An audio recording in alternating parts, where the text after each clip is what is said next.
Voilà. Bonsoir. Alors, je m'appelle Apolline, je suis étudiante à l'ENS de Paris et en fin de master. Et actuellement, je travaille, alors c'est dans le cadre de mon stage de M2, au LENA, qui est un laboratoire en chimie environnementale à Lyon, à l'ENTPE. Et je suis membre d'une association qui s'appelle Juste 2 degrés, avec laquelle on a monté un projet sur lequel on a notamment collaboré avec le CPIE, dont je vais parler un peu plus précisément maintenant. Donc le projet s'appelait Saône to Rhône. Il est parti de la volonté de monter une campagne de terrain, donc il s'est construit autour d'un projet de recherche scientifique. On a travaillé sur la Saône et le Rhône. Moi, dans le cadre de ma recherche, j'ai travaillé surtout sur la Saône. Et nous n'avons navigué en bateau que sur la Saône, pour des raisons que je pourrais détailler. Si vous voulez parler de panne et de galère de bateau, on a toute la nuit ensuite. Donc, une campagne de terrain qui a duré de mars à juin 2024, donc cette année, avec un bateau dans lequel on a vécu à 4 pendant 4 mois, donc sur un bateau de 10 mètres de long, et dans lequel on avait par ailleurs aménagé un espace laboratoire, dans lequel on travaillait également à 4. Et bateau qu'on a également pu faire visiter à 38 ou une quarantaine de classes allant de la maternelle au collège. Donc il y avait aussi un projet pédagogique derrière, donc avec une trentaine d'escales. Donc sur quasiment tout le linéaire de la Saône navigable, et puis ensuite le long du Rhône. Et ce qui était intéressant, donc, c'est que sur le bateau, on était, donc je l'ai dit, on était 4, et on était 4 étudiants et étudiantes dans des disciplines différentes. Donc là, je vais parler un petit peu plus de ce sur quoi moi j'ai travaillé, mais il faut savoir que le fait d'être de toute façon toujours tous les 4, ça a donné des discussions à toute heure de la journée, et notamment autour de la tisane le soir, qui ont créé aussi des projets connexes en fait à nos disciplines qu'on n'a pas encore pris le temps de valoriser, mais sur lesquels on aimerait poursuivre, donc vraiment interdisciplinaire entre nous 4. Et donc moi, j'ai travaillé plus précisément sur la pollution plastique. Le cœur de mon projet, c'était vraiment la pollution macroplastique, donc tous les plastiques qu'on voit, qui sont au-dessus de 5 mm ou 5 cm de taille, selon la définition qu'on prend. Et j'ai travaillé sur les macroplastiques des berges. Et donc, alors il faut savoir qu'on n'avait pas de données du tout sur la pollution plastique des berges de la Saône. Donc on n'avait pas, c'était déjà, il fallait cibler les terrains au début, ce qui n'était pas forcément facile. C'était l'avantage d'être en bateau, c'est que j'ai pu visuellement voir toutes les berges et donc cibler aussi certains terrains sur place qu'on n'avait pas du tout vu en fait par image aérienne ou qu'on n'avait pas du tout anticipé. Et puis j'en ai profité pour vous mettre des petits paysages quand même. Voilà, faut savoir que la Saône, il y a deux grandes parties en fait. Il y a avant et après la confluence avec le Doubs, qui est son plus gros affluent. Donc la première partie, c'est une rivière avec une pente quasiment égale à celle du Rhône, où le courant est relativement fort. La deuxième partie, c'est une partie très spécifique avec des plaines inondables absolument immenses et où les crues peuvent s'étendre sur parfois plusieurs kilomètres. Donc ça en faisait un terrain en fait très intéressant pour étudier l'impact de la morphologie de la rivière sur la répartition de cette pollution plastique. Donc c'était ça vraiment la question. Et puis ensuite on a pris des échantillons pour aller comparer ce qu'on avait en microplastique et en macroplastique, pour voir notamment si les compositions étaient les mêmes ou pas. Et donc tout ça, j'ai quelques premières observations, mais c'est encore des analyses que j'ai démarrées et qui vont continuer pendant quelques mois. Merci Apolline. Il se trouve qu'on a accueilli le projet Saône to Rhône lors de leur dernière escale à Arles, quand ils sont venus présenter leur exposition qui retraçait tout le parcours, et qu'on les a aussi accueillis pendant le festival Dans les bras du Rhône. Il y avait leur exposition pendant la soirée d'ouverture, et samedi soir, Valentin, un des membres de l'équipe, nous a présenté ses travaux de recherche en anthropologie sur le fleuve. C'était passionnant, tout comme la présentation d'Apolline. Donc voilà, on les remercie beaucoup, tous les 4. Est-ce que vous avez des questions sur ce projet ? Comment on mesure la quantité de microplastiques? Avec quelle technique? Ouais. Ça dépend dans quoi on la mesure.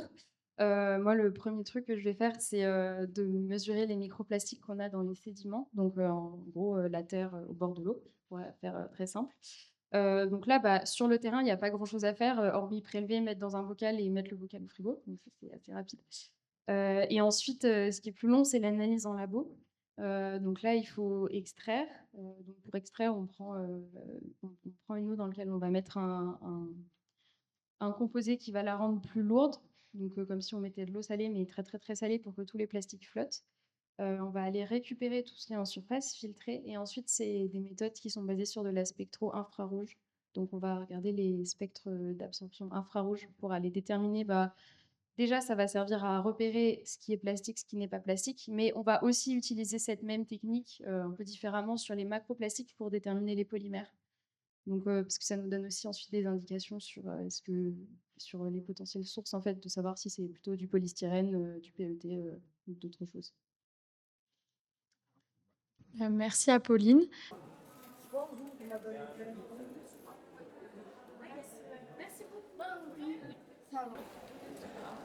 Je m'appelle Farhad. Ouais, Je m'emmène. je m'appelle Insaf. Je m'appelle Bishna. Ok. Vous êtes en seconde, première, terminale, tous en seconde. C'est bien. Ok. Trop cool. Alors, moi, je m'appelle Apolline. Je suis un peu à l'école encore. Officiellement, je suis étudiante et je suis étudiante dans une école qui s'appelle l'École normale supérieure de Paris. Je sais pas si ça vous parle ou pas. C'est une école qui est un peu comme une université en gros. Donc, je suis en master. Donc ça, je pense que ça vous parle. Et en ce moment, je travaille dans un laboratoire qui s'appelle le LENA. C'est un laboratoire qui est à côté de Lyon et où on fait ce qu'on appelle de la chimie environnementale.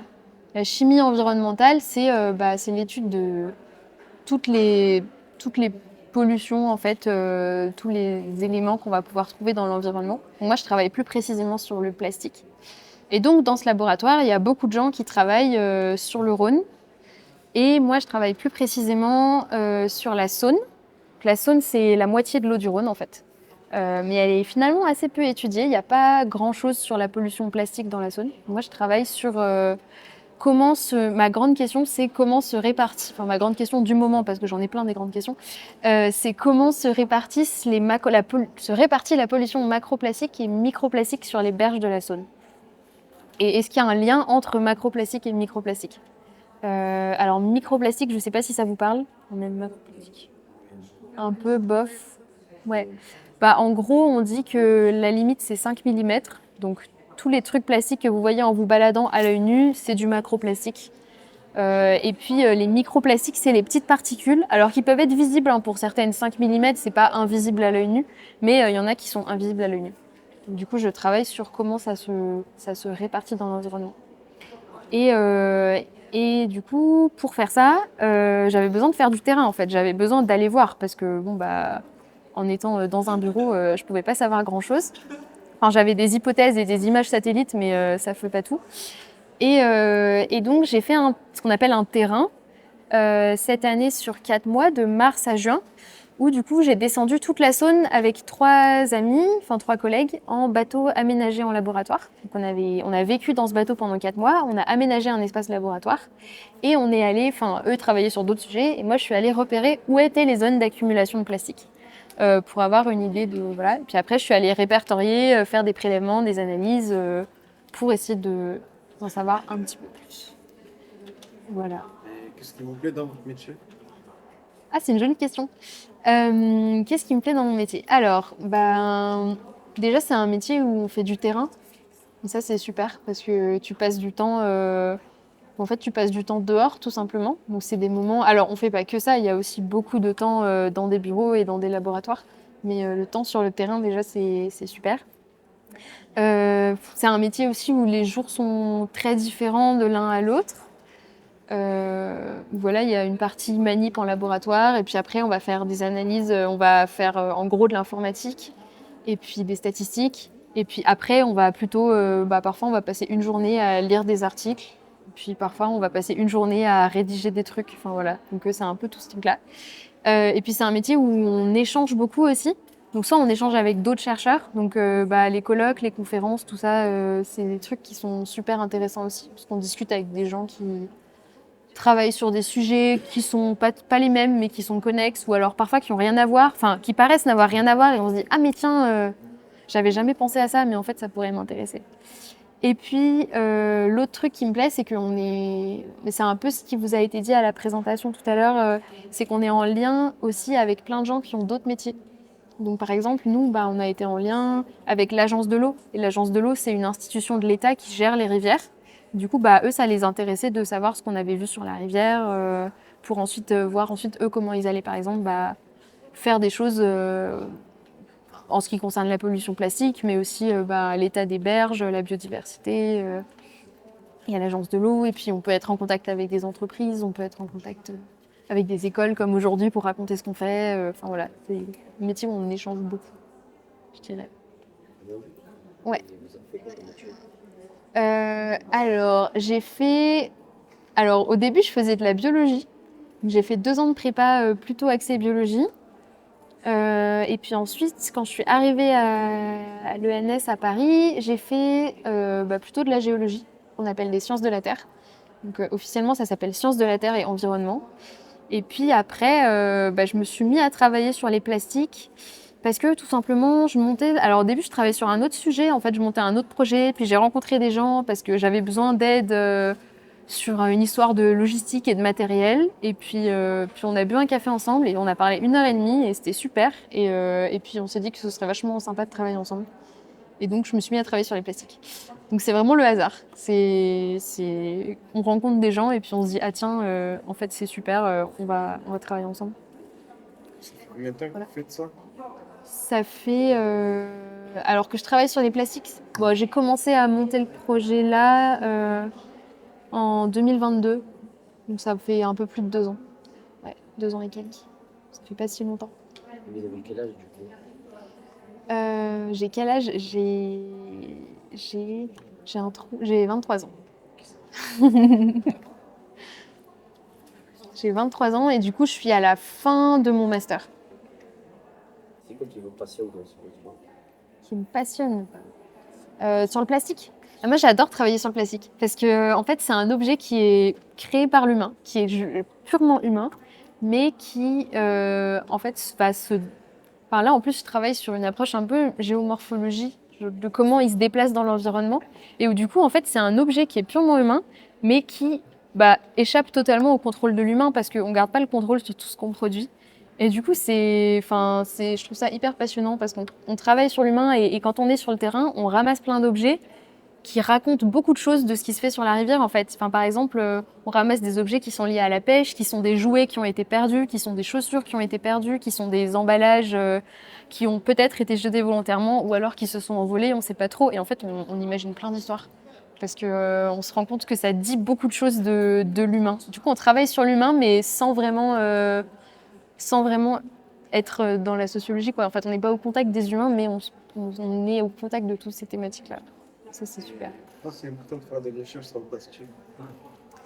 Alors, je me suis vachement posé la question, hein, à quoi ça sert? Parce que finalement, on sait déjà qu'il y a du plastique dans l'environnement, donc bon, qu'il soit dans la rivière ou dans la mer, finalement, est-ce que ça change autre chose? Déjà, on aime bien savoir où est-ce qu'il y en a le plus pour avoir un peu une idée des risques en termes écologiques. Ça, c'est une première réponse. D'ailleurs, il y a aussi beaucoup de gens qui font de la recherche sur les impacts sur la santé, des plantes, des animaux, des humains. Et puis après, l'autre question qui est très intéressante, c'est les gens qui travaillent sur les sources de plastique. Parce qu'en fait, c'est un truc qui est très dur. Quand on trouve un plastique dans la nature, on n'a aucun moyen de savoir d'où il vient là, comme ça, a priori. C'est hyper compliqué. Peut-être qu'il a été produit à 10 km et peut-être qu'il a été produit de l'autre côté de la planète, en fait. Enfin, on ne sait pas du tout.